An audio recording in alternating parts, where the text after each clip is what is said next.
Coming up on this episode of DL Weekly, pricing has gone up on almost all ticket and key type passes at the resort, a new Ursula tiki mug at Trader Sam's. New dining locations have been announced for downtown Disney. We talk about our Oogie Boogie Bash experience and more. DL Weekly starts now.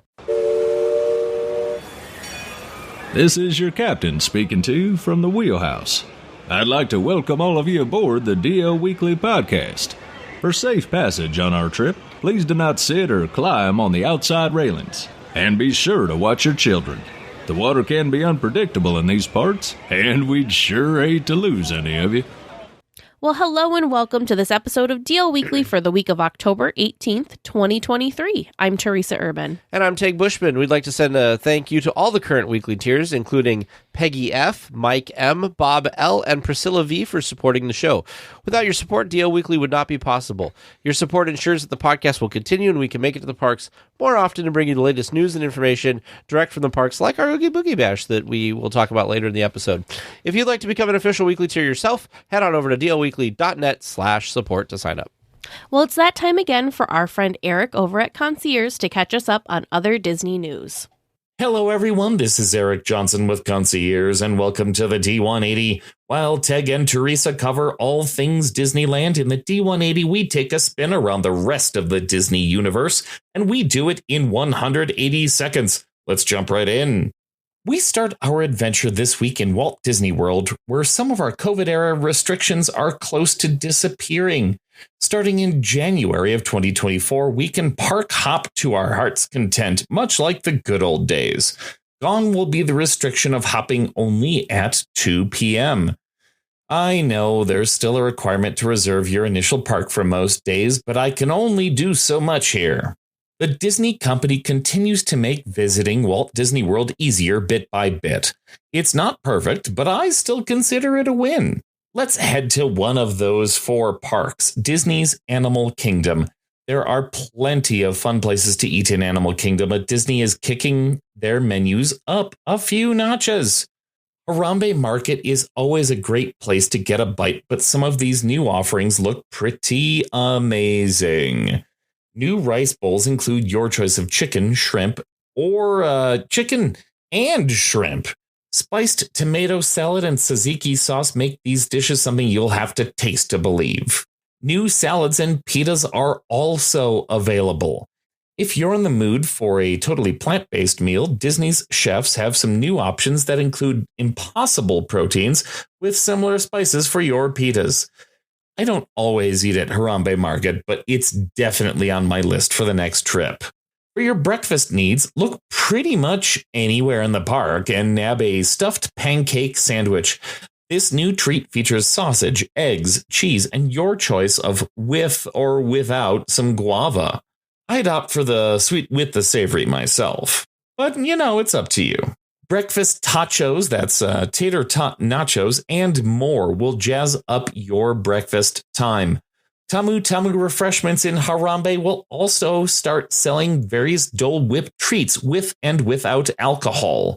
I love a Dole Whip float, but add some hard cider to the mix and I might have a new favorite. But hey, let's head across the world to Hong Kong Disneyland, where the world of Frozen is about to open. Starting November 20th, you can enjoy this brand new land. Check out Frozen Ever After, a boat ride similar to the one in Epcot. The adventurous can also board Wandering Oaken's sliding sleighs for a roller coaster trip around the land. Hang on for some nautical delights for dinner at the Golden Crocus Inn, and satisfy that sweet tooth at the Northern Delights Chocolate Shop. Grab a quick snack at carts around the land. It's all Frozen themed and there for your enjoyment. There are even multiple locations to meet up with Anna and Elsa around this Arendelle land. Pick up a few souvenirs, say yoo-hoo to Oaken, have a great meal, and ride some fun attractions. This new land in Hong Kong's Disneyland is sure to delight. And that's 180 seconds. I hope you enjoyed our quick spin around the rest of the Disney universe. If you would like to learn more about these Disney adventures or just have a few questions, please come on over. Visit the social media and websites of both DL Weekly and us, their official travel planners, concierges. We look forward to planning something special for you and yours. I'm Eric Johnson, and this has been your D180. Thanks, Eric. Now let's get to the Disneyland news.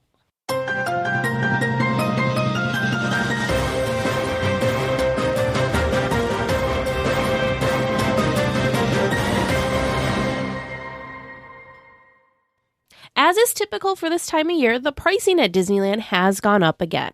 One-day, one-park tickets have gone up between $5 to $15, and multi-day tickets have gone up between $25 and $65, with park hopping add-ons increasing for 2 to 5-day tickets from $65 to $75, so a $10 difference.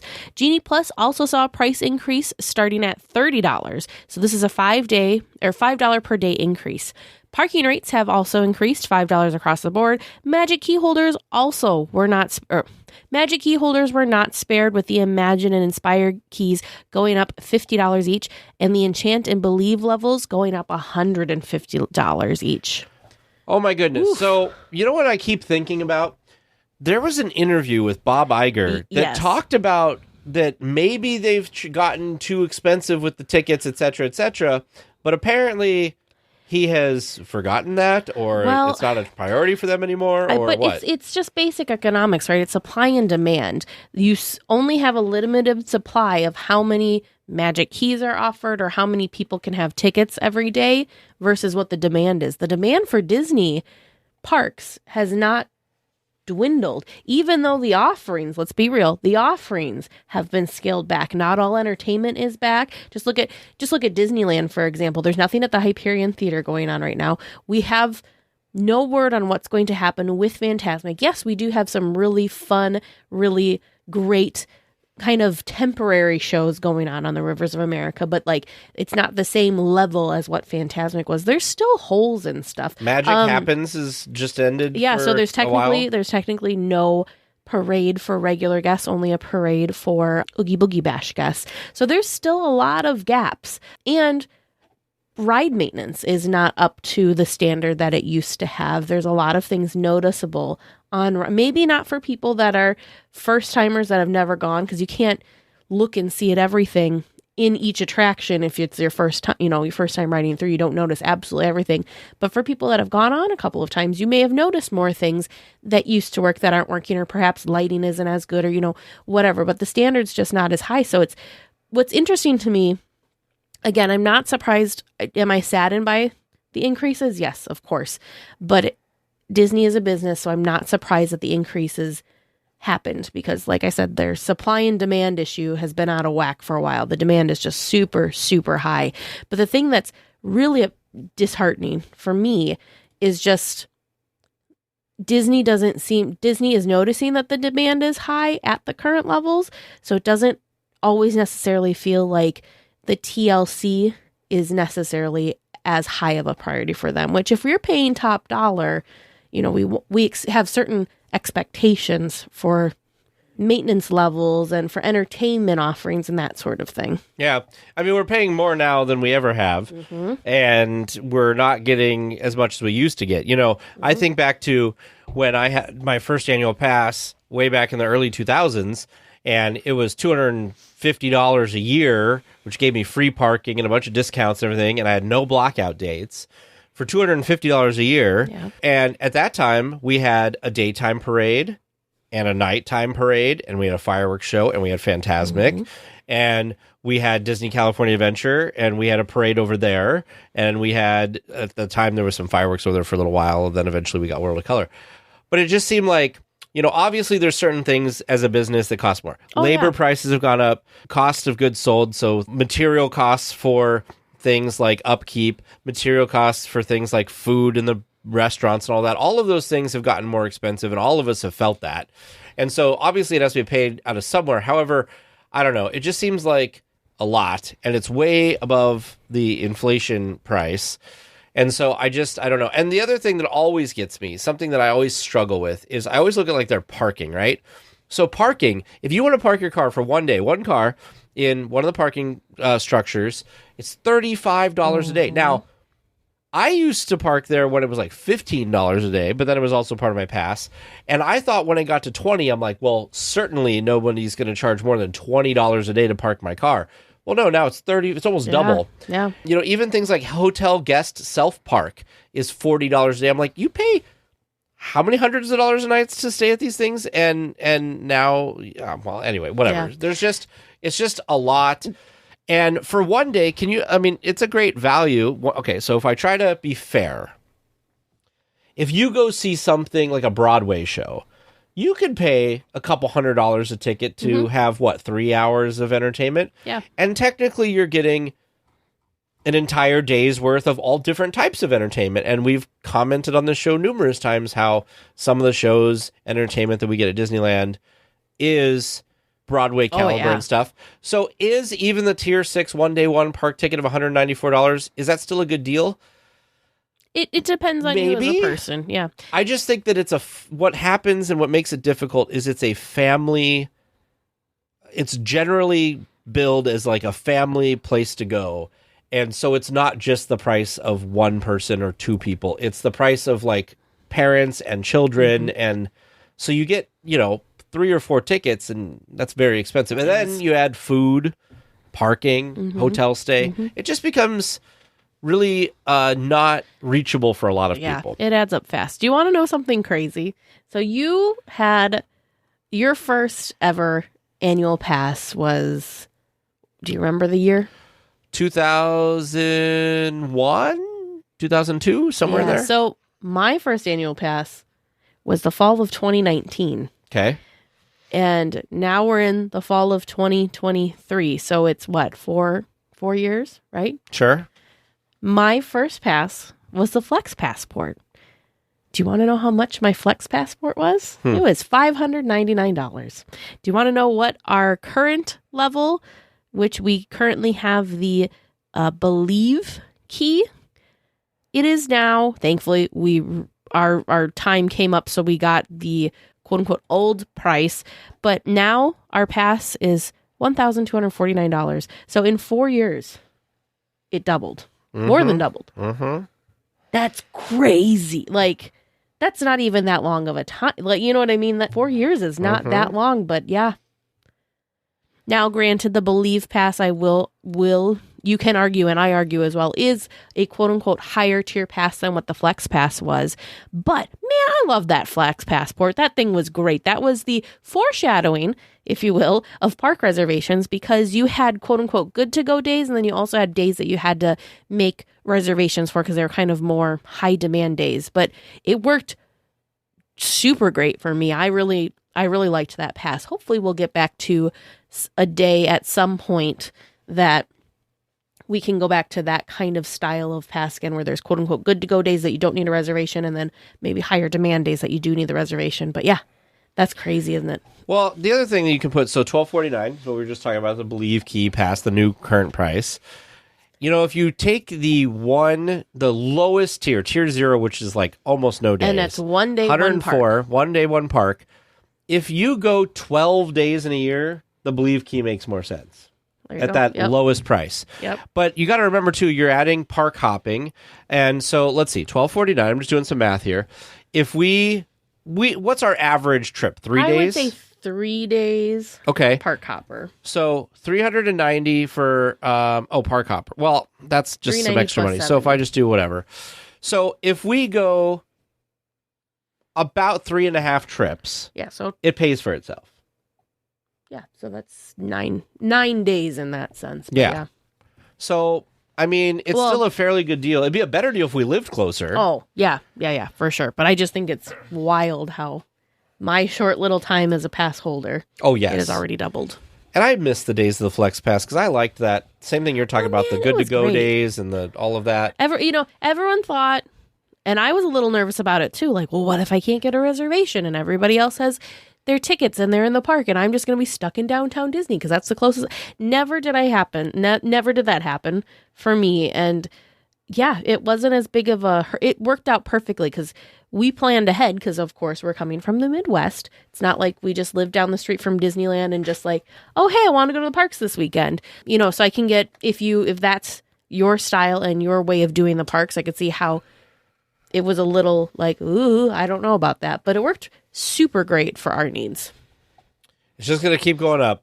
I don't think there'll ever be a day that the tickets get cheaper. Well, like I said, supply and demand. So if the demand for people going and visiting Disney parks goes down, then we may see the prices go down. But This is why they need to build more Disney parks elsewhere. And Disneyland Forward will help with this too, because you're also going to Add quote capacity. unquote widen your supply because you're going to add capacity so more people can be in the parks, which would then also help with things like how busy it feels and lines and all those other fun things that come along with Disney park days. Absolutely. But one thing they didn't raise the price of enough was Genie Plus. They did raise it, but I feel like it'd be nice to raise that up to like the $100 plus, because I think that would alleviate some of that. But anyway, well, if you are listening to this episode right as it's released on Wednesday, you may have the chance to get your hands on the latest Trader Sam's Tiki mug, but I'm guessing by this point it's probably sold out. This time the theme is Ursula. This Tiki mug is only available on Wednesday, October 18th at Trader Sam's. The mug design is that of Ursula's cauldron and has that same purple color that she's known for. I'm trying to find this. Have you seen what it looks like? Yeah. No. Like more so than just like that like the Disney photo where it's on a set and kind of stylized. Like, have you seen one of the? I saw one sitting somewhere online today. I saw just sitting there. Yeah, so it still looks cool. It looks like people that had done one of the mixology classes were either, I don't know if they were able to purchase these ahead of time or if this was part of the mixology class as kind of like a gift.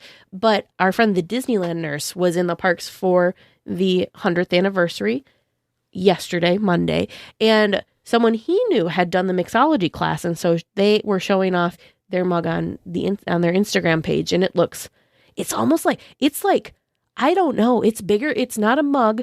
It's bigger than a goblet. It's almost like a bowl. It's almost like a bowl. Yeah, this thing is not messing around. It would hold a very, very large beverage. You said this was on Disneyland Nurse's website? Yep. Yeah, he had shared it on his stories, and it's not there, but it looked. I don't know. You see, same thing I feel like with D23, the Mickey statue. You see photos of these things, and your brain makes an image of what you assume the size of this is. Yeah. And then when you see it sometimes in reality, you're just like, whoa, this is kind of another one to me. This was much larger than I was expecting. Yeah. Yeah. I mean, it's hard to tell from their like photos and stuff what this is going to be. I like the color of it a lot, but it's one of those things. It's going to go on sale for mobile order in the morning. It starts early at 6 a.m. Once you ordered it, you have a pickup window that they'll assign you between 7 a.m. and 3 p.m., and there's a limit of 2 per person. So it's just one of those things that it's just going to be very difficult to get a hold of, like these Tiki mugs normally are. Mm-hmm.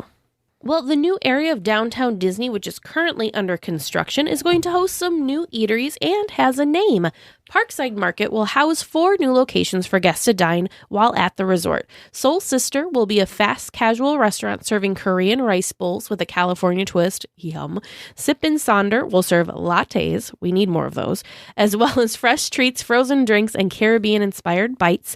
Gigi's Chicken Shop will serve a family-friendly menu of chicken sandwiches, salads, and classic dinner table sides. Finally, a second-story bar will serve craft cocktails and mocktails. I love the fact that they have this little section on the side that's the parks. They call it the Parkside Market. The other thing that's interesting is they say that the grass, which we'll cover probably in a little bit here, but the area in front of this that has a stage and stuff is supposed to open this year. And I'm like, it's already October. There's only a couple months later. I know we're going to talk about it. I'm just surprised. That's all, because they also mentioned it in here that it's going to open. But do you think this is going to be? I feel like it's not going to be a bunch of like different storefronts of these restaurants. I feel like it might almost be more of not a cafeteria, but kind of like a food court. Yeah, that's what I'm thinking. Yeah. I think that these are going to be more like quick service things would be in the park. So it's someplace you go and you like pick up your order or order at the counter and then take it somewhere else to leave. I don't think there's going to be each place will have its own separate dining area. From what again, this is just our assumptions from what we see in the concept art. Mm-hmm. But yeah, the thing that's interesting to me about this whole project, which it just says under one roof, so it has to be something like that. Yeah, the thing that's interesting to me about this entire project is this took a lot of planning and development, but now with Disneyland Forward and what those plans are, this area could be more, this sounds terrible, but temporary. Because if Disneyland Forward gets approved, I think these things will be redone. If you look at the map, this is still on. Is it? Yeah. Oh, okay. The area where they're going to connect those things is further. Yeah. Okay. Yeah. So that area now, right by the Wizard's Hat, and where that road kind of connects, that's going to be the connection between from looking at the design. Oh, okay. So ESPN zone, the old ESPN zone, like part of that's going to be So it's across from that, but not. I remember looking at it, thinking the same thing you just said, and the boxes that represent these buildings are still there. Sure. Plus, you're not going to tear down like Din Tai Fung that they're building. It just seems weird. That's what I wasn't understanding. I'm like, this feels permanent, but also not yeah.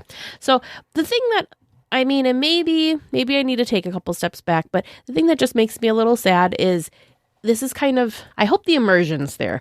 We'll put it that way. I hope this area doesn't feel like an extension of what happened to Jazz Kitchen, how it was super well themed and like had this really fun and great story, and then they kind of stripped that theming back.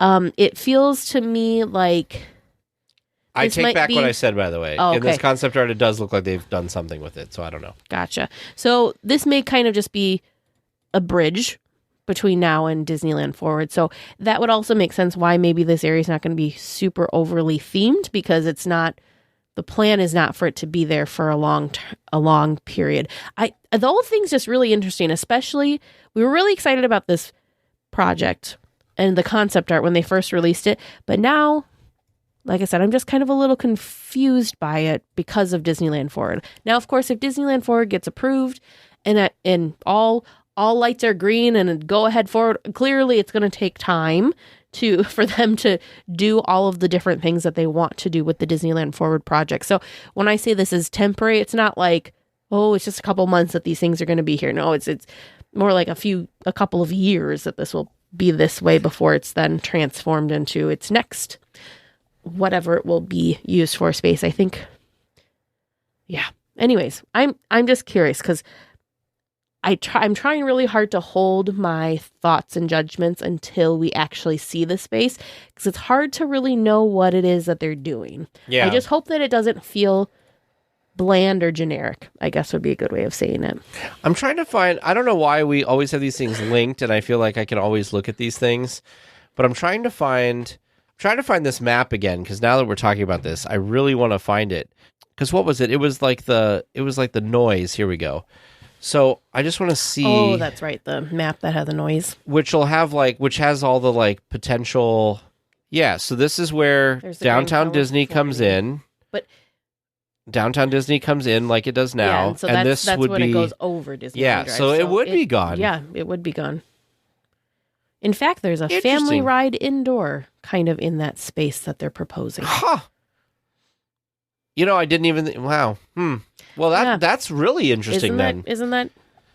But again, any type of concept art could totally change. When we first started this podcast, we were all about the Eastern Gateway Project and how amazing the Eastern Gateway, which it would have been. It would have been. And then we talked about the new hotel, and then that didn't happen. And then then there was the new hotel, which is why they kind of tore this area of Downtown Disney down the first time and AMC, kind of kicked. Yeah, that's why all the ESPN. tenants got asked evicted. to leave, was because a new hotel that was going to go in that space, and then that didn't happen. So you just never know. It's true.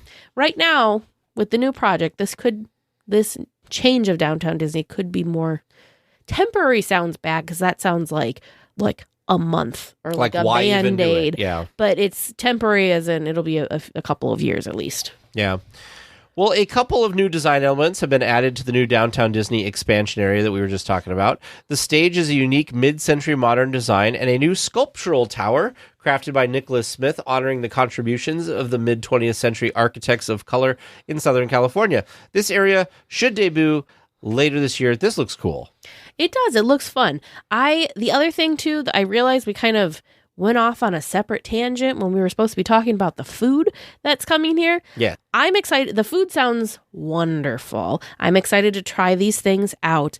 I do really hope that these are more, if they're going to be kind of a quick service type style eatery, I hope the prices reflect that too. So I hope it's not quick service, but it's like, here's your It's like Earl of Sandwich. $35 chicken sandwich. Yeah, kind of more like Earl of Sandwich level, where it's great quality, but still a good price. What do you think of this stage and this tower I thing? think it looks fun.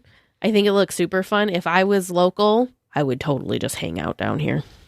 I mean, I feel like that's the case all the time. The thing I have always really liked about the new concept is that the stage is getting its own area. Because right now, where the stage in downtown Disney is, it's kind of just plopped in the middle of a walkway. So it's hard to either try and move around the stage or to have a group kind of gather to sit there and enjoy the performers. It's more of like, I don't want to say walk by enjoyment, but a lot of people don't feel like they can stop and listen and enjoy. Whereas this is off the main thing. It's kind of in its own dedicated space, so people can dance or they can sit and enjoy their meal while they're sitting and enjoying whatever the entertainment is. There's a lot of really great entertainment offerings that happen in downtown Disney that I think a lot of people either don't realize or don't feel like they can stick around long enough to really watch the full performance. Whatever the reason, I'm hoping this is going to kind of highlight the entertainment much better so that these performers can get way more love and attention from guests as they deserve. So something I was talking about a minute ago, I still can't believe. So this is like from a few days ago. There's a picture. We have this linked in our show notes from Mice Chat of the kind of area. And then boom, grass is already there. Trees are there. It's only a matter of time before they just bring this wall basically here. It's coming along. It looks amazing. That's something that I think downtown Disney really needed was more greenery. Yeah. Like, it does have some, but this looks really nice. But by the way, one of the comments on there was talking about how this is that same artificial turf. So they're like, I hope they've learned from Toontown and it's not going to be the same problem. I'm sure there were a lot of lessons to be learned because it was something new, right? Because Disney didn't have a large green AstroTurf space before that a lot of people would be walking around and playing on and doing all that kind of stuff. So yeah, definitely a learning curve. So I'm sure. The tower's showing up there. What do you think? The tower looks fun. The tower looks really fun. I really like the mid-century modern blending this with the new tower. Now, do you think they're going to do anything with the Disneyland Hotel to kind of massage it to match a little better? Yeah, I don't know. I think everything's just a little weird up in the air right now because of the Disneyland Forward project, honestly. But I'm curious to see. I wish they just settle on what they want to do. Like, I know it's hard because they're trying to get through all this approval. But once they get that approval stuff done, I feel like it'll be nice for things to finally settle and actually move forward. Yes, and for them to really develop the storyboarded ideas and really, I think it'll be really, looking forward to it. Exciting. It's a really exciting time. Well, just this last week we had talked about the new cute little animatronics that Imagineering was working on and had debuted somewhere. Well, days after we reported on that, they were spotted in the parks, delighting guests. Guests were able to catch these new characters roaming around in Star Wars Galaxy's Edge, and they were it sounded like it was some sort of testing like a play testing that Imagineering was doing with these cute little droids. What makes them so interesting was that there were multiples. There were 3 of them walking around at the same time. They move in a very animated, very playful way, and remind us of the ducklings that you can see walking around the resort in spring. The other thing too, so speaking of how they reminded us of ducklings walking around and being playful and cute, did you notice the colors of the 3 droids? I heard something about this, but I didn't pay attention. What was it? It's not quite, but and how they walked in a row and how it was this little trio, I was getting Huey, Dewey, and Louie, Donald's nephew vibes. I don't know if that was intentional or not. The coloring wasn't spot on, but it was very, very close. It is so fun. I just thought it was so cool that I had just kind of offhand on last week's episode said that they look like they could be the droid from Jedi Survivor, Jedi Fallen Order, the video game, that kind of BD droid or whatever. And boom, here we go. It's basically droids in Galaxy's Edge. Yeah. And it's just so stinking cute. And so I hope that they have these out more because, maybe not out, but testing. I hope they continue to test these in the park. Let's just say that because I hope they become a permanent part of Galaxy's Edge. That too. I would love to see these little things walk around. This is the promise of Galaxy's Edge coming true. It's so nice. Yeah. So I wanted to go back to the Huey, Dewey, and Louie. Yeah. So the 3 droids were a green a blue and it looked like an orange color, maybe like a burnt orange color. Well, Huey, Dewey, and Louie, their outfits are green and blue, but it's red instead of like the burnt orange. So again, I don't know if that was intentional and they just, if it was kind of like a hidden. It is 3 primary colors. A hidden thing. Sure. Or if it just so happened, but I thought it was adorable. Well, speaking of things that we talked about in a previous episode, as we spoke about in our last episode, there is a lot going on over at the Pixar Place Hotel. Mm-hmm. A lot of construction is happening on the exterior of the building and around the grounds. I saw some photos that there's entire sections of glass windows missing and stuff. Inside, there are still areas that have curtains around them to mask some of the continuing work. Yeah, so I think I speak for both of us when I say when we did our little walkthrough and self-guided tour of the new space, I was pleasantly surprised. I thought it was very fun and very cute. It was a little weird because there was not very many guests in there when we went, because we kind of went mid-morning, so I'm sure a lot of people had already made their way to the parks. But the details I thought were really fun. The colors were great. I thought how they blended things in that, like Pixar was just all over the place, but it wasn't, I thought it was done tastefully. So it wasn't just like Luxo balls plastered everywhere. You know what I mean? I think it was done really, really nicely. So I was a little saddened when I'm seeing some of the reviews online that are like, oh, it's so cold and sterile. See, because I didn't get that feeling or that vibe when we were in there. I mean, maybe you could say that because there's nobody in there. Sure. But I thought it was really fun and playful. A lot of the backdrop is kind of grays and whites and blacks, but I think that's so that all of the different color accents pop that much more. But anyways, what did you think of the space? I thought it was cool. I can definitely see that it's not as whimsical, maybe is the great word, that a lot of the just bare elements, if you don't take into account the color, you don't take into account any of that other stuff, like this looks like other hotels. Sure. And so I can see that people are thinking, we want to stay at a Disney hotel that is, you go to the Grand Californian. It is rare to walk into any hotel and have that level of theming in a big lobby and all of that stuff, right? Mm-hmm. The Disneyland hotel, you go in and there's all these little Disney touches. There's models of things. There's a bunch of Walt things on this. So there's a lot of that. There's a lot of the Pixar stuff in here too. Like, I'm not discounting that at all. But some of the other things, the stuff, the fixtures they chose, the things on the roof, the kind of gray and whatever on the ground. Now, if you look closely, there's characters and stuff. We talked about this last week on the floor, which makes it whimsical in that way. But I guess it just feels like it's more of a blending of a regular kind of fancier hotel with Disney. And it's not just 100% whimsical like Disney tends to go for with really immersive, highly themed areas. And I'm not saying this isn't highly themed because there's tons of stuff in here that's themed. Mm-hmm.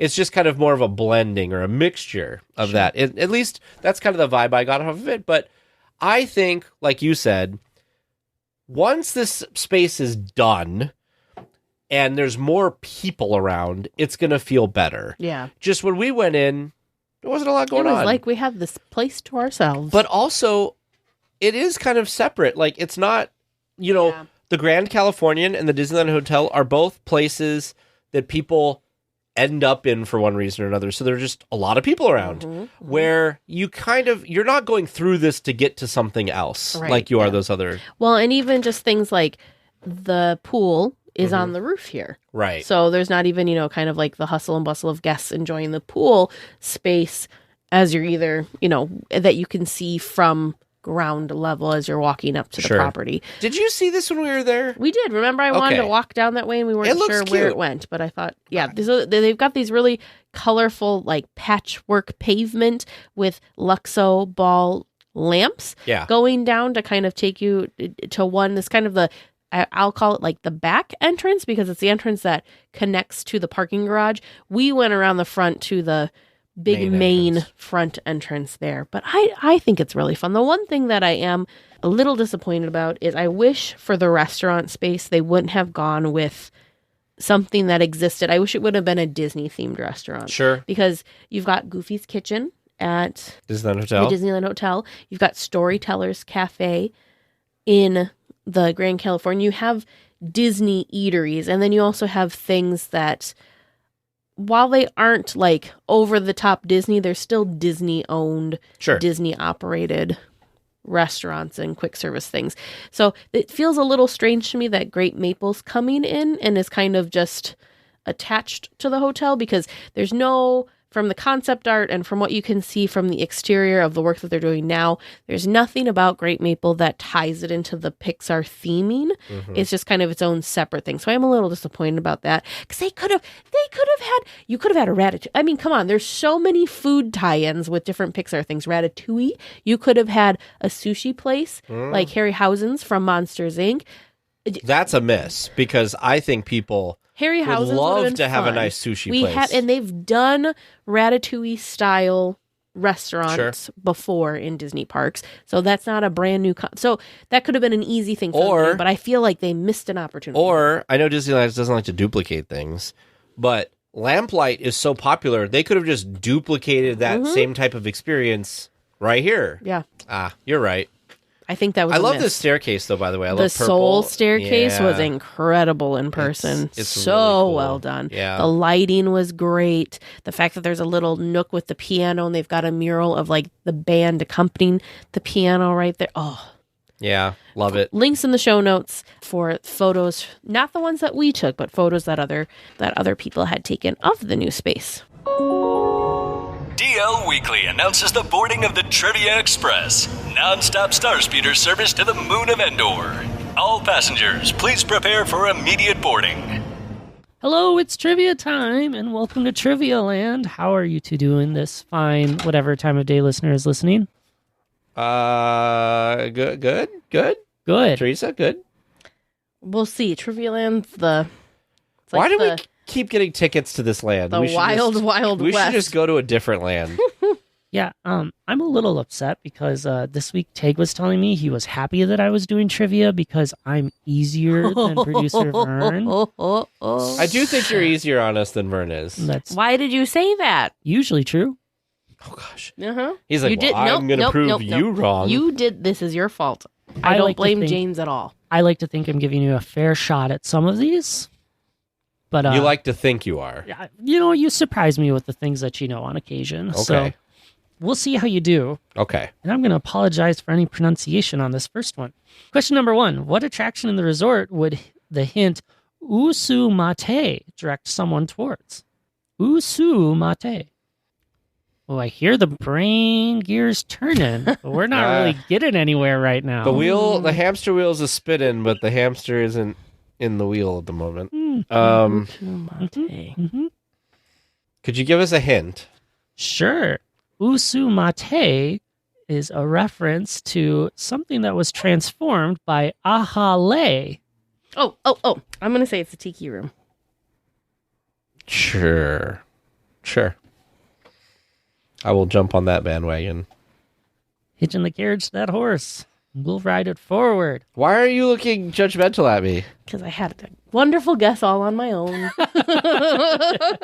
It doesn't take away, like, we don't share the points. Like, No, I don't, like, it's not like we cut the point in half. Gosh, maybe we need to revise rules, and whoever gives the answer first gets like a half-point bonus or something. If you, I mean, It James. was your choice to have the points tag. So one of the things that one of the other podcasts I listen to does is they have like a ridiculous amount of rules for things, and it's ridiculous, but you could do something like that. but can we throw out the discussion topic and draft rules this week No. for Trivia Land? no.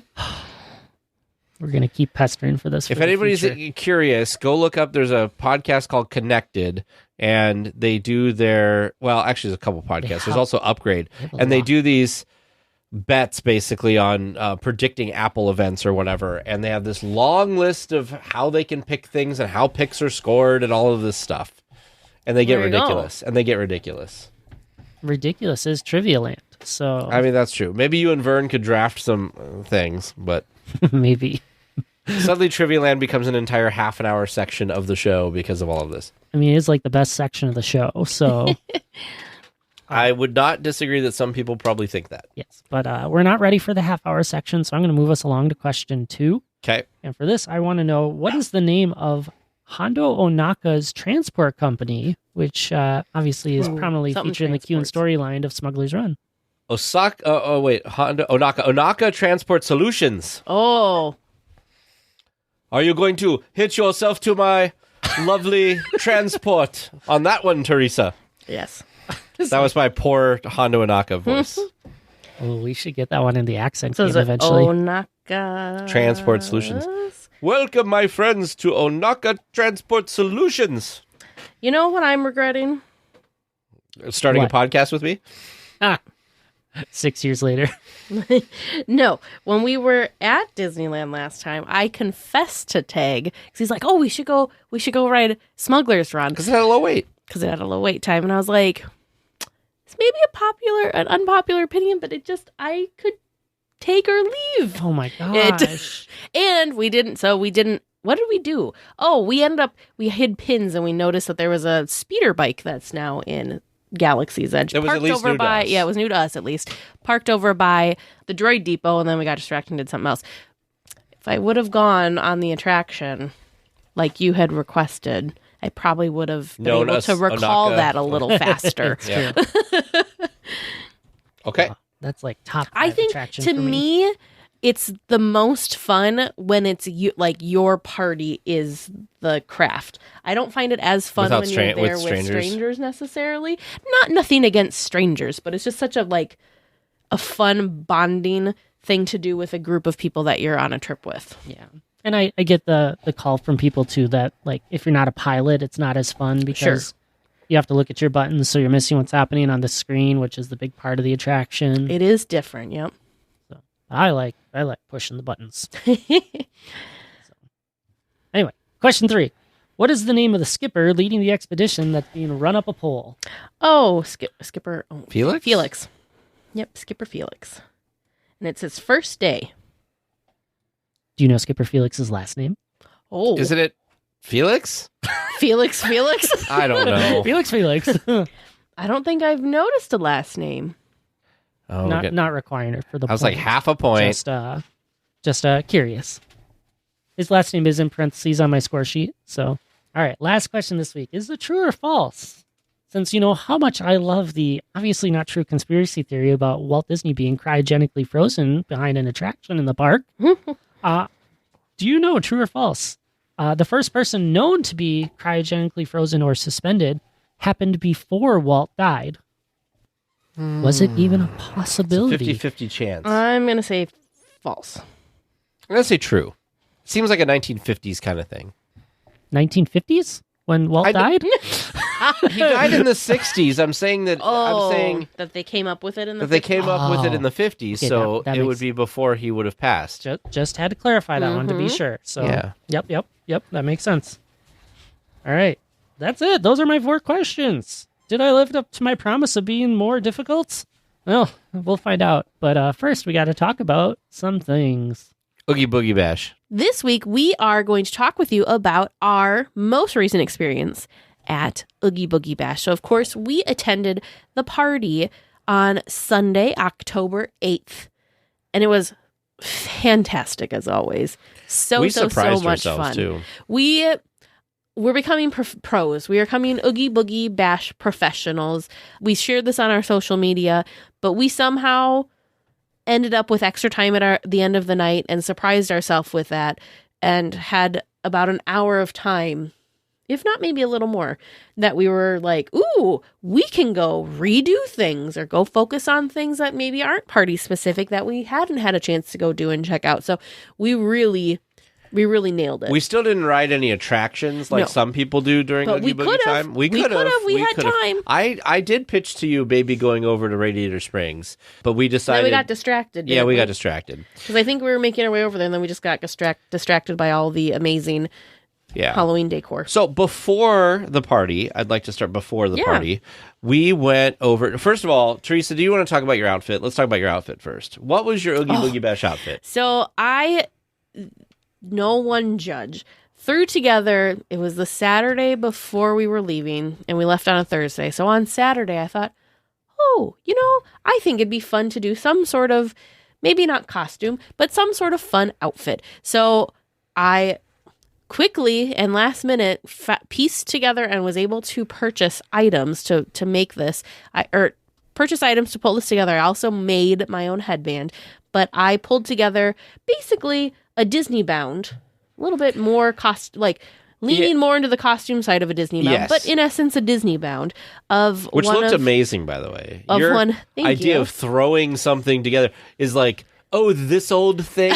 No. No. It looked great. It worked out perfectly. I It did. lucked out that the dress that I ordered online happened to fit correctly, and I just lucked out that everything. And you had cool all leggings. signs were pointing towards this needs to happen for you, Teresa. So anyway, I had a loose costume or a very strong Disney bound of one of the cast members of the Haunted Mansion. So I was dressed as one of the cast member maids from the Haunted Mansion. So it was a green and white striped dress. Green and black striped dress. Green and black, that's what I meant. Yeah, it was a green and black striped dress. I had spiderweb leggings. Which were super cool, by the way. They were fun. They were really comfortable, too. And then for my hairpiece, I made a headband that had black and white lace, and then I found a little bat to put in the middle of the headband. And Teresa, how would you describe my Halloween costume?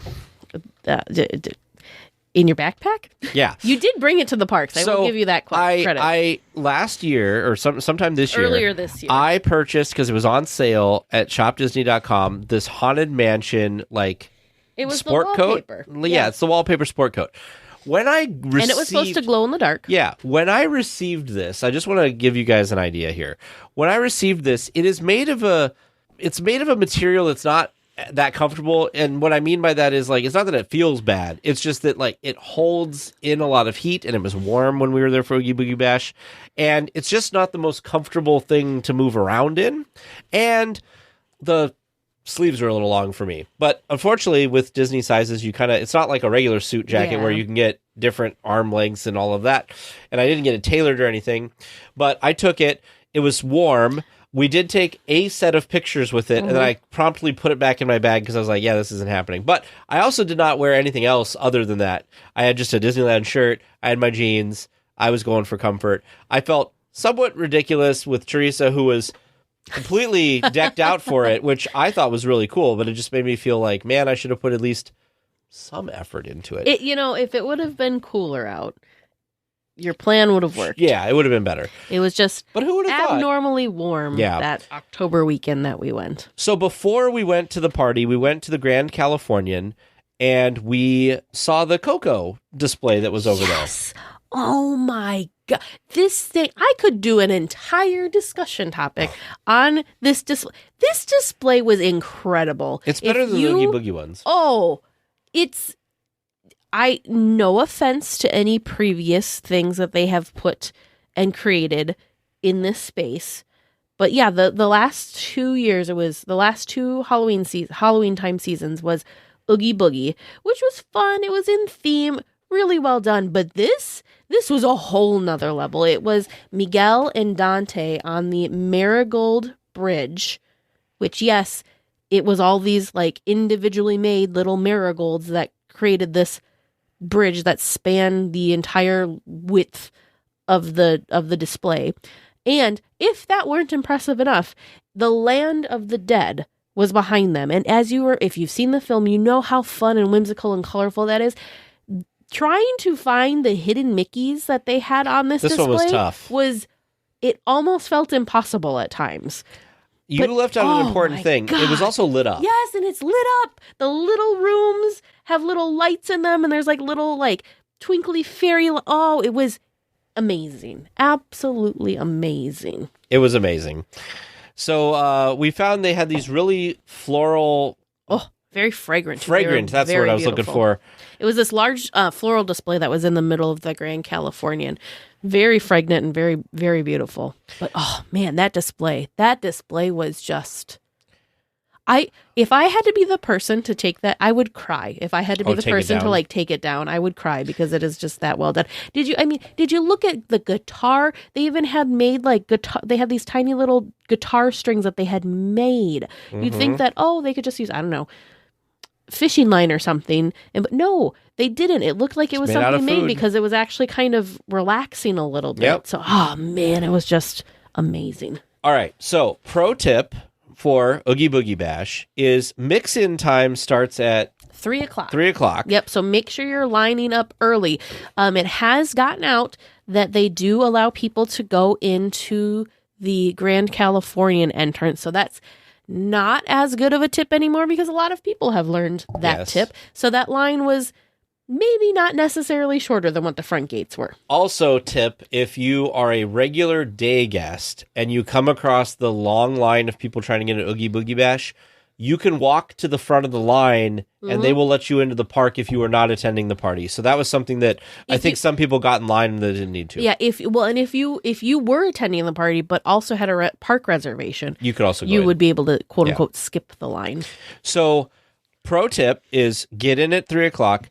Try to get a dining reservation around that kind of time before the party starts. Or at least just plan to eat during that time before the party starts. So Teresa and I did, for the second time, we did the dining to also get the parade viewing at the Wine Country Trattoria.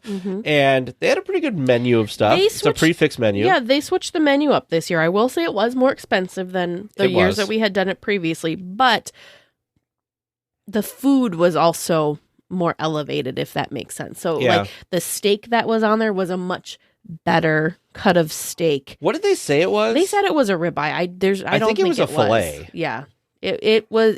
I don't think it was a. Yeah, I really don't think there was not a lot of fat on it at all. No, it tasted more like a fillet. Very good. So we got the steak. Obviously, they had a Italian wedding soup that I thought was fantastic, which is weird because it was hot out. But I got the soup anyway. Teresa got the salad. What was the deal with the salad? The salad was really interesting. So it was just called the house salad, but it had like a sweet dressing on it. There was also this like bright pink schmear on the side of the plate that we couldn't figure out what it was. We couldn't quite figure out what it was. It didn't, like it kind of, I thought it was maybe like a whipped butter. It wasn't butter. It was good. They had carrots in the salad, but they were like carrot ribbons instead of like carrot shavings. There was onions. There was roasted garlic in it. Tomatoes, of course. Very good. Very, very good. The steak had, Teresa didn't get it because she's allergic to mushrooms, but it had a mushroom sauce on it that I thought was really good. Yeah, so the supposed ribeye steak, however, this was the most filet-like. The fanciest ribeye I had ever had. It said that it had mascarpone roasted, ribeye with mascarpone, roasted garlic mashed potatoes, glazed baby carrots, and a mushroom demi sauce was what we had. I, of course, was able to order it without the sauce. Tag got the sauce. It was good. Very good. We also, the person next to us got the salmon, and I didn't order the salmon because usually the portion sizes could be a little smaller, but actually this looked like a really good portion size of salmon, so I don't think there's a wrong option. Yeah, and the other thing that we kind of discredited when we were looking at the menu, that we're like, I don't know if we want to spend, quote unquote, spend our high-priced dining package to get this, but man, the chicken parmesan also looked like quite the huge. Winner. Yeah, it was it was a very generous portion. But if you're wondering, the Oogie Boogie Bash prefixed dining package, whatever you want to call it, was $62 per person. It included a starter, an entree, and then also a dessert, and then also the reserved viewing of the parade. I thought that the dessert we got pretty much matched the dessert we got at the Plaza Inn that we talked about last episode. And I thought that the version that we had at the Plaza Inn was better. Yeah, it reminded me of the dessert that we had, I think, the previous year for the dining package. I was a little disappointed that it wasn't something fun and new and exciting because so this is the fourth time that I've done the dining package for Oogie Boogie Bash. And every other year, except for this year, it was some fancy new fun. Every year the dessert they had fun with it and they got creative with it. This is the first year I felt like it was a little bit more of a repeat. But overall, great experience. Now that the price has raised up, though, I don't know if I feel like it's worth it. Because in years past, I want to say it was maybe $50 or $55. Well, and we don't use the Fast Pass to get into the parade viewing spot because we actually prefer a different spot that we were able to get fairly easily. So at that point, we finished dining, and then we decided to go try to figure out what else was kind of around before all of the trails and everything opened, because everything started at 6. So we walked over and we found the Hocus Pocus Sanderson Sisters special like photo op area. Now it doesn't have the Sanderson sisters at it, but it is the area that has a cauldron. It's got the vacuum cleaner and the mop and the broom and everything. It looks like it's part of the museum. It was real fun. We walked by just to get a shot of that. Right after dinner, I wanted to make sure, because one thing that I always forget about with a lot of things is that with our Level of Magic Key, Photo Pass is included. And with these special ticketed events, Photo Pass is included for everyone. I always want to try and make a point to use Photo Pass and get those really nice, higher quality photos from the Disney photographers. But for some reason, I get distracted. We nobody knows why, because we're in a Disney park and there's just so many amazing things happening all at once. But I always regret not getting more Photo Pass photos. So I said to Tay, we're going to stop and we're getting our photo done now because we're here. So we did. So we stopped and got our photo. Tag took his jacket out of his backpack. That was the one time that Tag wore his jacket. But we had a fun Photo Pass photographer too, by the way. Super fun. We should have gotten his name. He was teasing us because this happens frequently with us with Photo Pass photographers, especially when we're just on a trip by ourselves. They think we're in a relationship together. Yeah. And so he's like, now hug each other. And we're like, oh, we're not together. He's like, I don't care. You're supposed to look scared with each other. And then he said something like, geez, I'm glad I'm not your friend. You wouldn't be comforting me when there's some scary thing behind me. I can't remember. He was a hoot. Yeah, he was very like he seemed kind of intimidating, but once you realized he was just joking around with you, then it was like, oh, okay, I get this. Yeah. It was really fun. Because he was like that with the group in front of us, too, that was getting kind of, like, he's like, put your bag down. Like, and he was just messing with everybody. He was a lot of fun. While we waited in line, Five and Dime were performing, and I don't know if I've ever paid attention to... This is funny. Oh, I wasn't going to tell everyone that story, but I've never paid that close of attention, but they have a different set for Halloween, much like the Dapper Dans do. So I got all excited because they started doing, I think it was Grim Grinning Ghosts. Mm-hmm. And so I went over there. I'm like, Tag, I want to go like take a picture, get a video or something. So I get like 4 or 5 steps away. I thought they had just started the song. I get like 4 or 5 steps away from Tag, and then they stop playing. And so I turn around. I'm like, well, okay. And so I start walking back to Tag, and then they started playing up again. It was just like a dramatic pause in the middle of the song. So I was like, oh, okay. So I ran over. She was coming back, and I was like, after all that, and then it did it again, and she turned around and went back. I'm like, well, I gotta hurry. I was like, can we just make up our minds what's happening here? It was fun. After we got our photo taken at the front, we made our way back because we want to start our method to attacking Oogie Boogie Bash is to start at the back of the park and work your way forward because everybody's coming in, they're hitting up all the stuff by the front. So we start back with Sid and all that. So on our way back, before the party started, we stopped by the Sanderson sisters booth that was there, that was set up to look at it. Yeah, because I took video.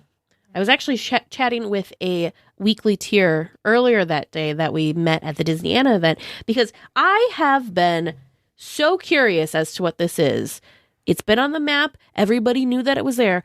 Nowhere have I found anyone that's posted photos of what it is or any sort of video. Nothing. There's been no quote unquote coverage. I've watched like Ordinary Adventures appeared that they had watched the parade directly across from where this was set up. So I was hoping to even catch a glimpse of it. No, didn't catch a glimpse. Have not seen. We follow all sorts of social media. Nothing. So I was like, I have been so curious about this space. So we probably spent more time in this little photo op area than a normal person. And you posted this. Like, so it's documented on the internet, right? I don't think I have posted it yet because I think I'm making a reel of it. I will do that. I will do that this Halloween's week. Halloween's going to be over by the time you get this out there. I will do that this week so you all know because we got I will be honest, I got very distracted during the Oogie Boogie Bash, so I did not post as frequently and as often as I had originally planned. But that's okay. I did take all sorts of photos and videos. We did get our photos eventually taken at this photo location too, so we will share all that in case anybody else has been as curious about this as I have been. But it's cool. We swung quickly through the Plaza de la Familia where they had some different things going for Coco over there. And they had like this beautiful display of, I don't even know how you pronounce this. Yeah. Like it just had a bunch of different things to remember all the people that had passed in Coco and stuff, which was really pretty. And then we made our way over to Sid. And we got a pretty decent spot towards the beginning of the line. And I'll tell you, I'm glad we did, because when we left the line, this thing had gone way down and circled back and done all this craziness. The other thing that was a first was we've always started with Sid, but we've always been further back in the line. We were basically... We were just a couple switchbacks back, yeah. But yeah, we could see... We were right in front of Bing Bongs. Yeah, we were right in front of Bing Bongs, and we had a perfect shot of the stage. I didn't realize that there was kind of a fun little, I guess I'll call it a little skit that happens when he comes out. So when Sid first came out, he introduced everybody to his Sid Show Circus and went through and was kind of explaining his different toys and like kind of had this little introduction thing before then they started the trick-or-treat trail, which I thought that was really fun. So now I'm kind of like, well, now I want to see what the other, like, what's Mim's little entrance speech and what's, you know, can only do one per party. You can only do one per party, but now I'm kind of thinking, well, what are all the other entrance ones? We caught Ernesto last year because he was taking a siesta. He was on break when we went through his line. So we hung out for a while because we waited for him to come back. So we kind of saw what his little entrance was. But yeah, now I'm kind of curious what all the entrances are. I was a little disappointed with Sid because, first of all, it wasn't the normal Sid that we're used to seeing, first of all. Yeah, that's the same cast member that we see that we have seen each time. So I thought for sure Teresa has this wonderful costume. So I start rolling and we walk past him and he spends a lot of time. There was a family in front of us that he was spending a lot of time kind of talking about. I think the girl was dressed up from the video I have here as Stitch. And so he was kind of giving her a hard time. And then Teresa got, I don't know, almost to the end. Maybe he had a quarter of passing in front of him. He in this video is staring Teresa down and he kind of walked to the side of the stage and you could tell like he was trying to come up with something to say. Yeah. But then we had moved too fast and he was like, all right, moving on to the next person. But you can see the wheels turning in our video that he's like, oh, and then he's like, all right, I'm going to go talk to the next person. So, we were marked safe from the Sid. I don't even know what you want to call it. And one of the things that people had reported on this year is that they were being kind of stingier with the candy. The very first treat trail we went through, Teresa's bag was like a third of the way full. Yeah. So they weren't being that stingy. I will say we are used to, I thought this year we had more not chocolate options. I wouldn't say healthier options, but I would just say there were a lot of carrots and a lot of apples. And goldfish. Oh, yes. And sun chips. So many sun chips. So many sun chips. We were probably... I started walking past the people with sun chips because I'm like, I don't need more. We may have been noticing this more because we were getting on a plane the next day. And so things like apples and carrots were not something that we wanted. I'm not even sure if we could have taken those on the plane, but we wanted to make sure that we also didn't think they'd pack well. Same thing, I was getting concerned with the sun chips. I'm like, well, I don't want just like chip dust by the time we get home. So but I mean, I like the variety. I think that's really fun. Yeah. I wish we would have gotten more. They also had the little applesauce packs, and I think that those are so fun. Those are really good. I remember last time we were at Oogie Boogie Bash, like later that night, we just wanted something kind of cold, and those packs were really good for that. And then the next morning, it's a good kind of like breakfast thing. Mm-hmm. We walked over because I just wanted to take a quick look at Lotso. He was super cool. We didn't get a ton of stuff with him. When we walked up, quite the line. When we walked up, somebody had a little stuffed Lotso, and he seemed to really enjoy the fact that somebody brought a little Lotso for him, and that was really great. Then we went and took our pictures with the Sanderson sisters area there. Yeah, the thing which took a while. There were two groups of Sanderson sisters in front of us in the line, so I think I would love to have seen what their photos turned out. Me too, but the way that where you waited line, you're kind of like behind it, so you don't get to see it. Also, I never noticed that they did this with PhotoPass people, but when the light changes, the PhotoPass photographer does some settings and stuff in their camera, and they had like a little cheat sheet, and I had never seen that before, so I just wanted to point that out. That was kind of cool, because she had to change the settings before she took our photo, so we were standing in front of the photo op ready to go, but since she's like, do you guys mind if I oh no, of course we don't mind. So I took that opportunity to just really, because now we're right up against the photo set or the set piece, so I took that chance to kind of really get a good look at all the fun And the lighting was details cooler. that they had. The black flame candle was part of it. Of course, there was the big cauldron. There was a spell book in the back that had the life potion.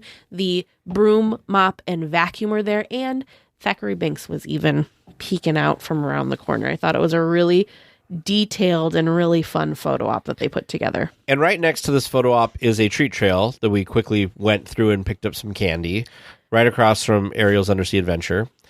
Then we made our way through, we kind of cut through San Francisco Square and we went over to Cars Land because I wanted to see the cool coloring. No, that was the end of Yokai's line. Oh, that's is true. why we ended up That's right. back there. But it wasn't quite parade time, so we decided to go check out and meet Yokai. And yeah, he was a very popular villain and very popular treat trail. So we ended up back darn near by we were across from the Flo's outdoor eating section. Yeah. And just had the beautiful backdrop of Cadillac Range, which was great because The lighting is amazing. The lighting is amazing, and it's extra fun and spooky during the Halloween season too. So waiting in line to go see him, I'm gonna go out. I'm gonna He was go on a limb, underwhelming. and I'm gonna say it. I was not impressed. I've been way more excited by other villain additions that they've had, but he wasn't as fun. And he was very serious. And actually, the entire time that we were switchbacking and in the treat trail itself, picking up candy, he was just standing on the stage kind of staring off. There was a couple of lines. I don't know if they were pre-recorded or if it was actually the cast member saying it, but they were kind of generic lines to the character. It just wasn't as interactive as what the other villains. He was definitely my least favorite character that we saw. I will say the set piece thing that they pulled is very cool. I really liked the almost like curtains of microbots that were clinging to the side of the stage and then on the top of the stage too. So yeah, he was probably my least favorite part of the evening. So we went across, and one of the spots that we really like is kind of anywhere kind of along that area next to the walkway that goes through the old San Francisco area towards Grizzly River Run. And so if you're looking at Paradise Bay and you go to the right in front of Ariel's Undersea Adventure, or to the left kind of a little bit along that area in front of the shops there, and that's kind of where we like to sit. So we sat there, got some good spots. We ate some of our apples and chips and everything while we were waiting. I actually ended up leaving my bag here, my plastic treat bag, bag. And luckily, I could go back to where we entered by the Grand Californian, and they were able to get me another one. But try not to forget that stuff. One other fun thing that we did, just because we're crazy people that get the dining package that comes with the reserve viewing, but we have our own spots that we like better than the reserve viewing, is we decided to make some magic for two people. It is hard to find two people. It was a little difficult to find two people because we only had 2 tickets for people to get into the reserved area. But while we were sitting and waiting for our spot, we got to the parade probably 25 minutes before the parade started and were able to secure a front row seat, if you will. But quickly after that, it started filling in, and we actually saw this younger couple that were kind of looking like maybe this was their first Oogie Boogie Bash, or they kind of looked a little overwhelmed. Dressed as Mickey and Minnie. Yeah.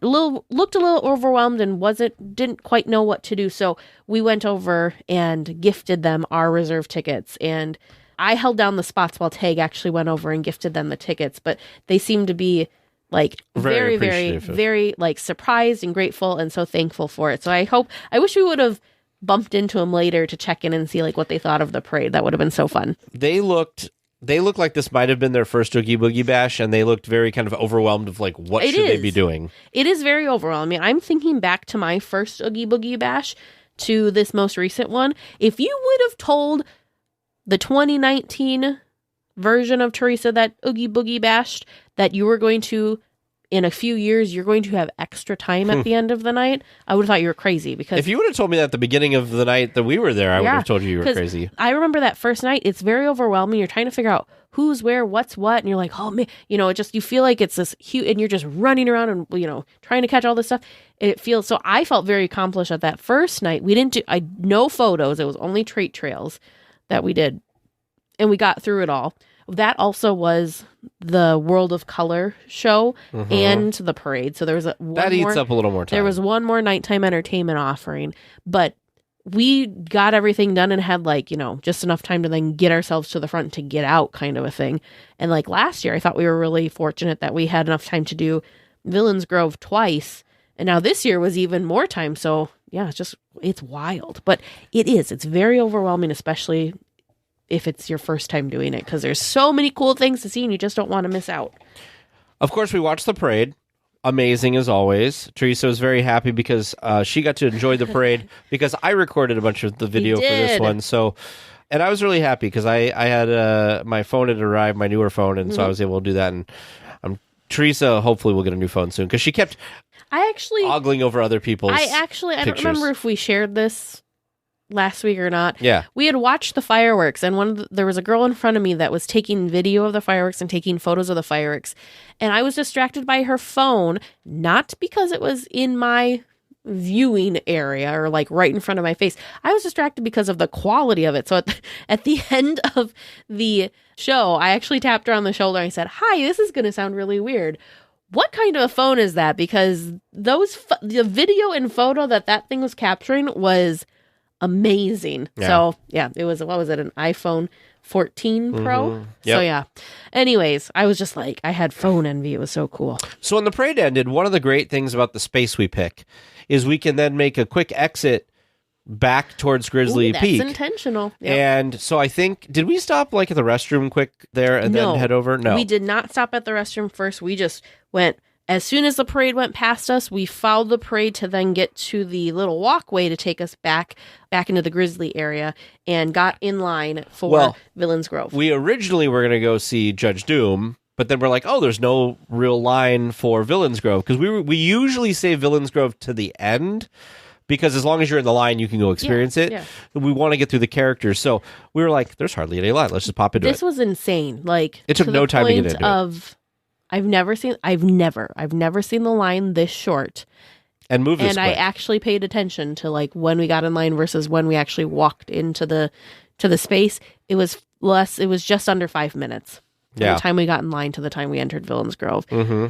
Miracle. I don't know. Like perfect. That you could not have asked for more perfect timing. That right there may have made or break. That may have been the make or break for why we had extra time, because we really did not have to spend much time in that line. And I will still say that I think one of the highlights of the entire Oogie Boogie Bash is the Villains Grove. Oh, yeah. And I took some photos. My camera that I have was a little bit better than what I had before. It's still, I firmly believe that if you've seen YouTube videos but never experienced this in person, it still does not compare. There is something about the visuals that really only works with a human eyeball. Yeah.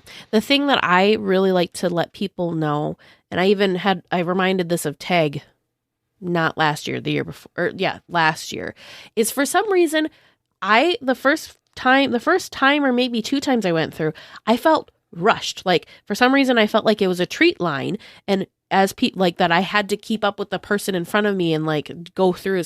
No, that's not true whatsoever. You could hang out in Villains Grove all night if you chose to.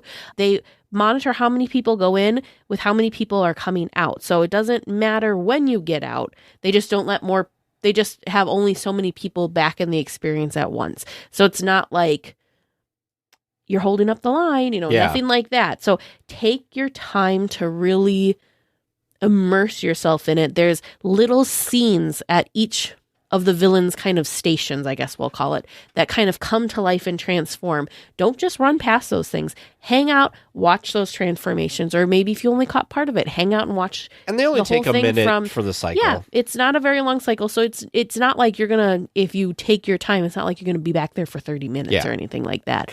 It still can be a quote unquote quick thing. You're not gonna, again, it's not gonna take tons and tons of time, but please make sure you take your time to really enjoy all the details. There are specific smells in different areas that they've added. Of course, the lighting and then fun little special effects. So make sure you take your time. It is definitely one of the most breathtaking things that Disney has done that you can kind of walk through and experience. You feel like when you walk out of it, you just feel different. Yeah. I don't know. I don't even know how to describe it, but you're just like, whoa, like what was that? Like the creative team that came up with it. Yeah, you just feel like you had been transported somewhere and then brought back to reality, and you're just like, what just happened? It's amazing. And if you've been to that area of the park during the day, it feels so different. Oh, I don't understand. Like when I look at, I've only really experienced that area as Villains Grove. That's how I'm most familiar with Sure. it. When I look at photos of what some of these things look like normally, it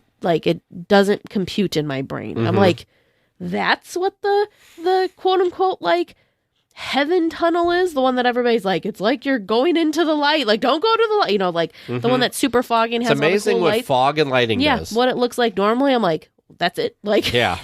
it just seems so different. Well, after we went through and had our experience in Villains Grove, we had to go check out Judge Doom. But before we did, we stopped on over to say hello to Mother Gothel. She's always so fun. She's just feisty. Yeah, I think the problem that I had with Mother Gothel this time was she was the friend of Mother Gothel was a little younger than I think. She just had taken in some of the magical healing powers from the flower tag, that's all. Yeah. It was okay. But yeah. She's fun. I think she's a fun villain. Yeah. That Judge Doom. Not like my favorite. Like if I were in charge of Oogie Boogie Bash, maybe I would retire Yokai and Mother Gothel. Sure.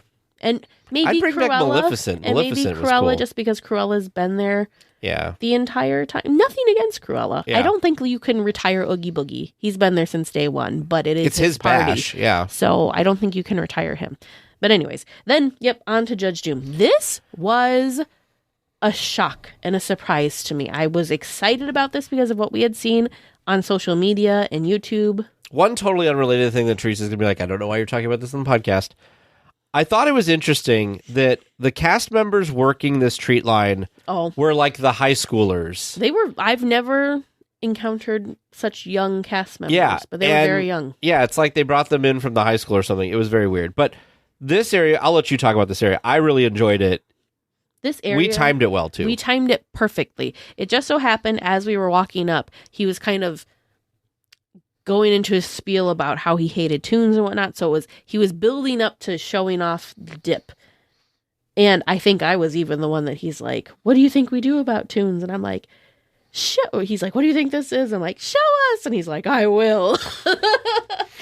We'll have to rewatch the video, but I think I may have been the one to give him the correct answer to get him to do it. But one of the it was so neat fun. effects here is, first of all, when he dips it, it's like the dip overflows out of the thing, which is super cool. But also, there's drums and like little things along the path back to him, and then when you're exiting, they had the cool effect with these lasers, maybe, that made it look like the bins were full of dip, but it was just a lighting effect. It was just lighting with It was fog so cool. Yeah, it was really cool.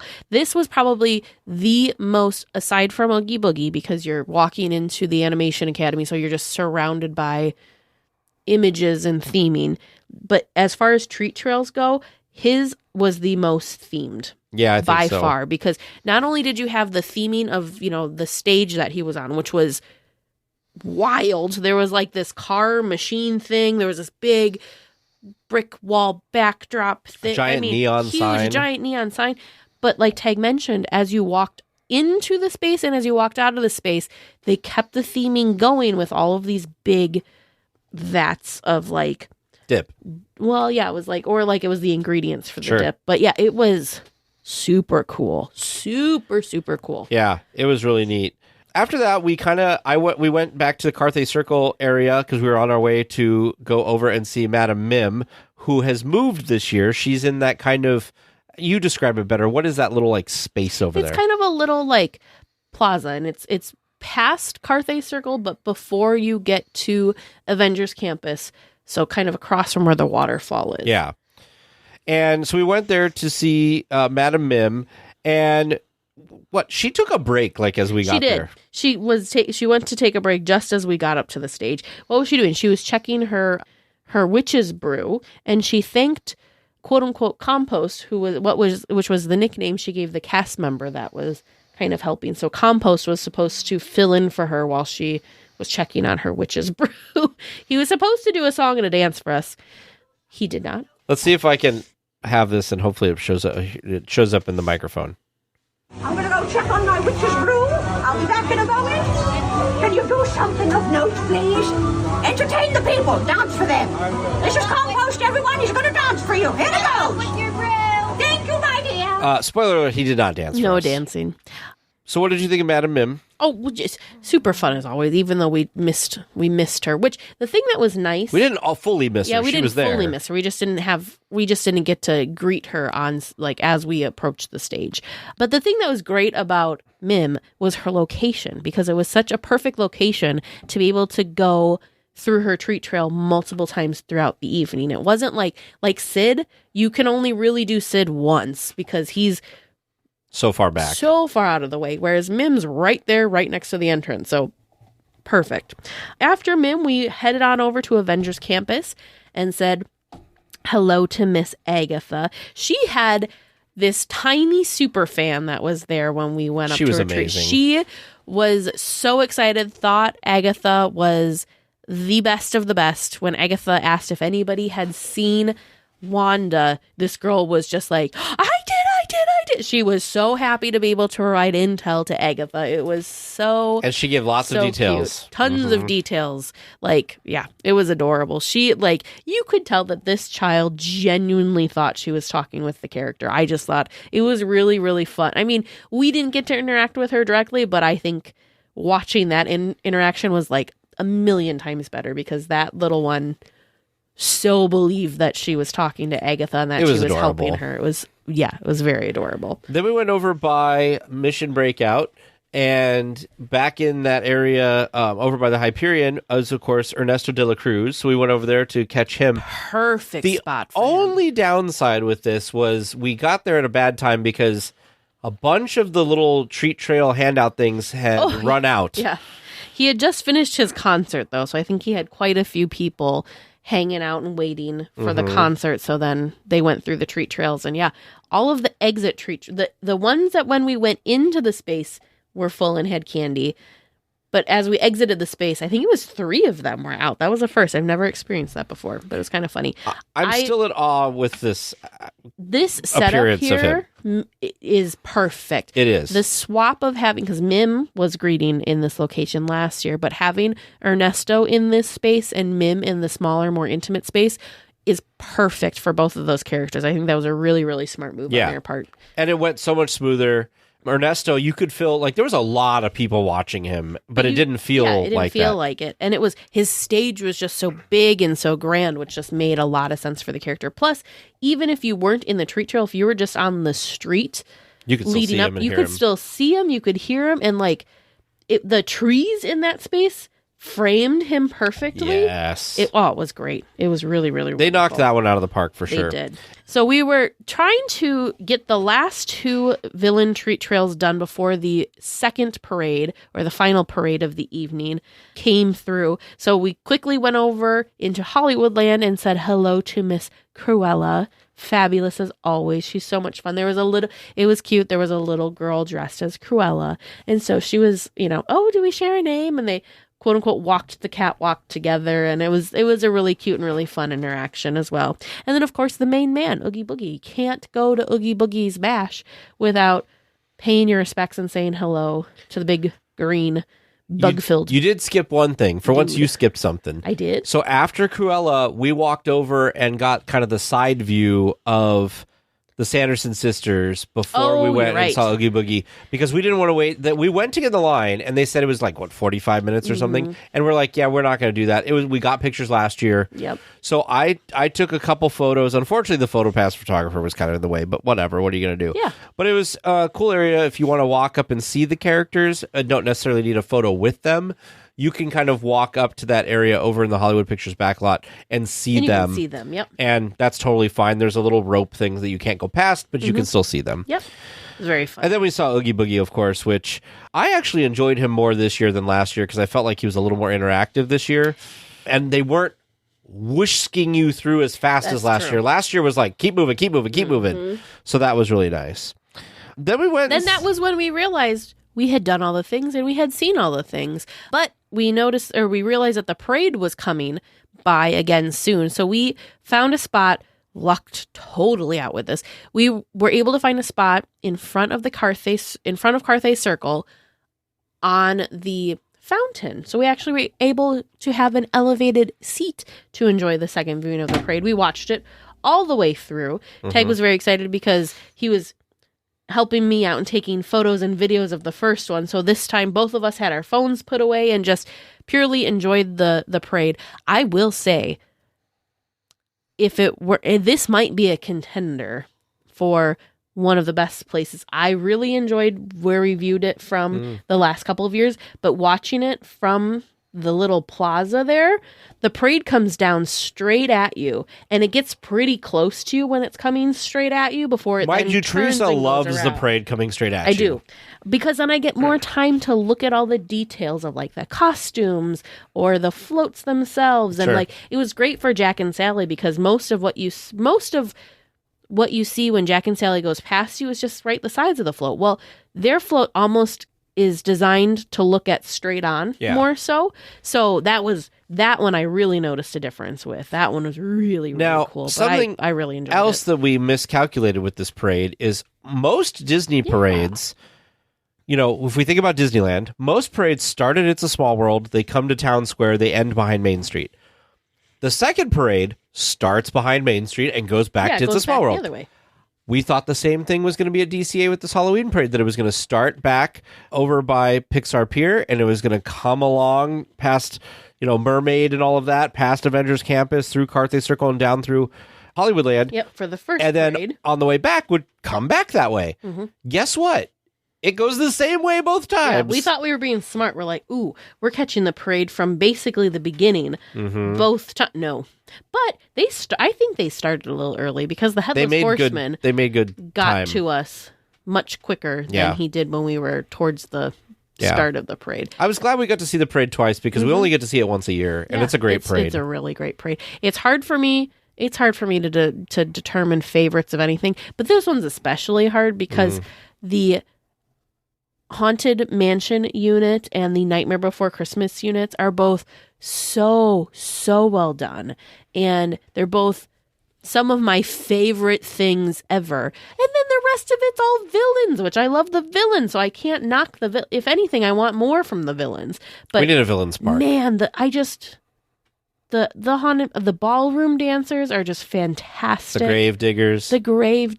They do need newer shovels because they're not sparking as well as they Headless once Horseman had. in the beginning is awesome. The Headless Horseman and Ichabod in the beginning to kind of kick the whole thing off. Great. It's just a fantastic parade. Yeah. So what did we do with our extra hour of time, you may ask? Well, we went to look for Mim again. Yep. We, of course, I think that's how we ended the night, was with Mim. But we decided to spend some time... Nope, it was Mim, and then we went to Cars Land. Oh, that's right, because we did go see Mim a second time and just didn't grab candy. Correct. A third time, I think. Or did we not grab candy here? I don't remember. Anyways, we went, after the parade was done, we went and said hello to Mim, since she was back from checking on her witch's brew. She was so fun and fabulous.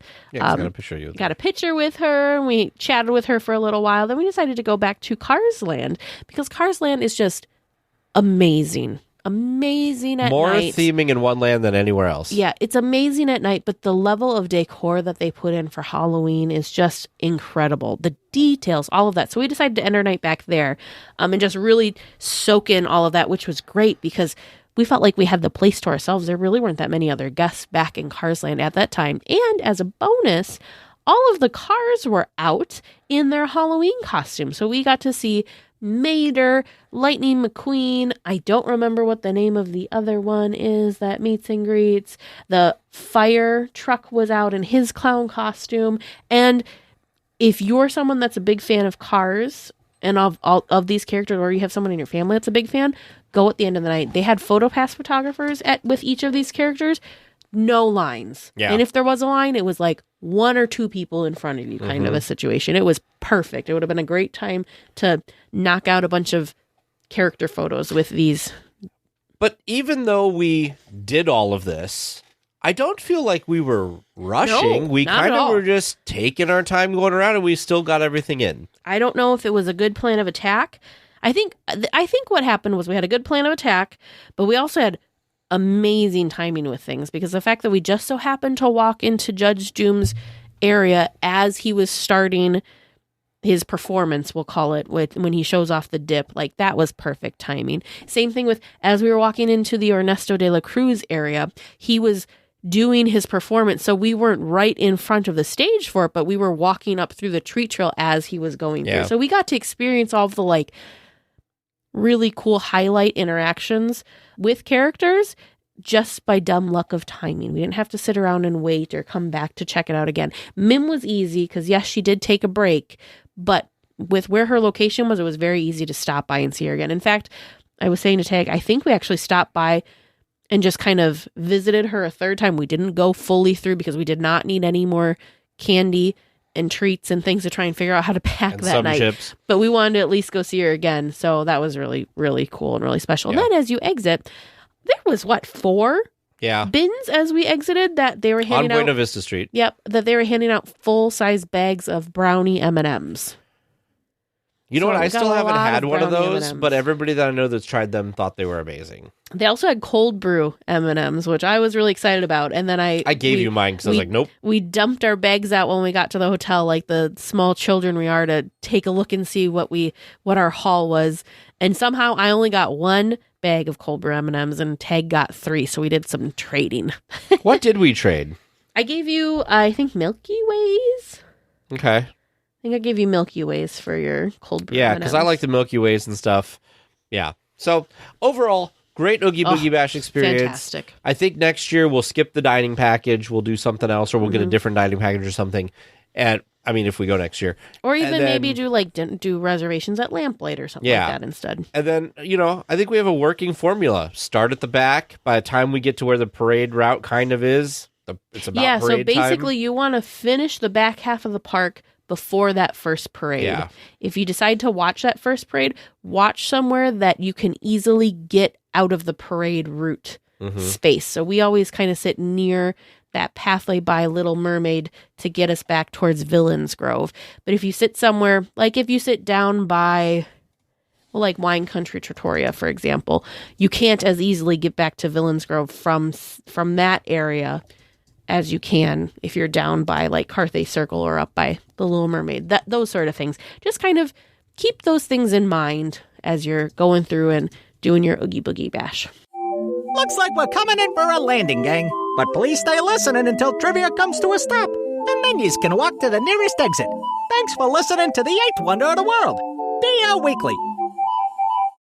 Ooh, spooky conversation. Good thing there's no Oogie Boogie Bash in Trivia Land for those who are a little scared. Yeah, because it's too disappointing of a land, James. Oh, You need a new e-ticket attraction. Oh, we do. Them's fighting words. Ooh, can we put that in the constitutional amendment we're drafting? Oh my goodness.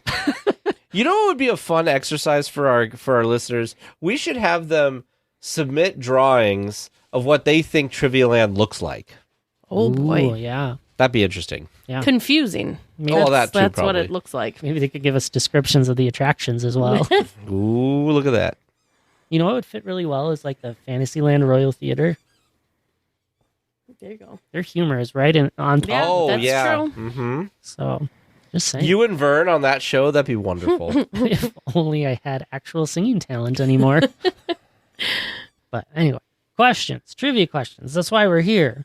Our first question this week was, what attraction in the resort would the hint Usu Mate direct someone towards? And the answer is Grizzly River Run. Oh. According to early folklore, Grizzly Peak was once a giant bear named Usu Mate, who Ahale the coyote transformed into a stone to watch over and protect the mountain. I think this is a piece of trivia that I have never heard No, before. I don't think I've heard it either. I knew that there were like spirits with that attraction, and I was thinking that those names. I'm like, maybe when you said something about the hint that someone else was interacting, I'm like, oh, maybe that's one of the tiki god names. You fell into my trap. It was Yeah. perfect. Well, what's Yeah. interesting is, like, a lot of times with trivia, when you tell us an answer, we have that moment of like, oh, duh. Why didn't we pick that? No, But this was not totally one. like, that was new nope. information. Mhm. Yeah, I just knew that there were like spirits, and that it was like, I don't know. Well, it has to be that An way because when eerie you're place. on Grizzly River Run and you're going through the caves, there is like Yeah. that woo kind of, mhm. yeah. Yeah. I didn't realize that the bear was I thought it was just Grizzly Peak because it looked like a grizzly. I didn't think it was because it was a grizzly that was It turned was into a stone. Well, thanks for enlightening us, James. Yeah. That's what we're here to do at Trivia Land, teach people things. Last week, we tell you how to get a high score in Buzz Lightyear Astro Blasters. This We week, got so much feedback about that, too, by the way. good, as we should. People posting pictures of the specific spot for Zurg. Get that 50,000 points. Question number 2. What is the name of Hondo Onaka's transport company, which is featured prominently in the queue and storyline of Smuggler's Run? The answer for that one, you gave correctly. Onaka Transport Solutions. Good job. Good job, Teg. Even appreciate the accent that you gave with it as well. It wasn't great, but it was The there. attempt. You're trying, and it's good. Question 3. What is the name of the skipper leading the expedition on the Jungle Cruise that's being run up the pole? You correctly gave me Skipper Felix. And his last name Now for the I need curious to know. one Yeah. is Peckman the 13th. Felix fun. Peckman the 13th? Yes. Peckman with an H, not a K. That is Be clear on the fun. spelling. So, Okay, interesting. yeah. The Imagineers really did their due diligence on creating a backstory for that one. There is Wow. so much lore for the Jungle Cruise. It is wild. Trying to figure out things that I can actually ask you that you might have a chance to get.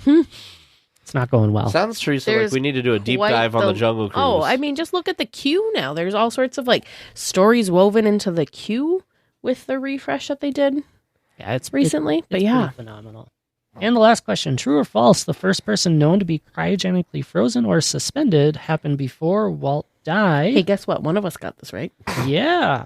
Any bets on who got it right? Probably Teresa. It's probably Teresa. That is absolutely false. The first person cryogenically suspended happened about 2 months after Walt died. Oh. His name is James Bedford. So you got that one right. Good job, Teresa. So allegedly still Maybe still suspended too. Wow. Well, we've never successfully brought somebody back, is my understanding. I think that is true. Yeah, we have the technology to freeze them, but we don't have the technology to thaw That's them. that. Yep. So hopefully eventually we get to say, welcome to the world of tomorrow. It's a Futurama reference for those not in the loop. Which I assume is a lot of people. Well, that's okay. You know who is in the loop? People who send trivia questions to us. Because then they have great questions that we can try to stump TNT with. You can help Vern and I with our trivia bank. Our email is trivia@dlweekly.net. Well, we will be back next week with more Disneyland news and information. Until then, go out and enjoy the parks. And thank you to our editor, Sidel. Please remain seated until the podcast comes to a complete stop and the doors have opened. Then collect your belongings, watch your head, and step carefully from the episode. On behalf of all of our crew, thanks for traveling with us. And we hope you have a happy and memorable visit here at DL Weekly.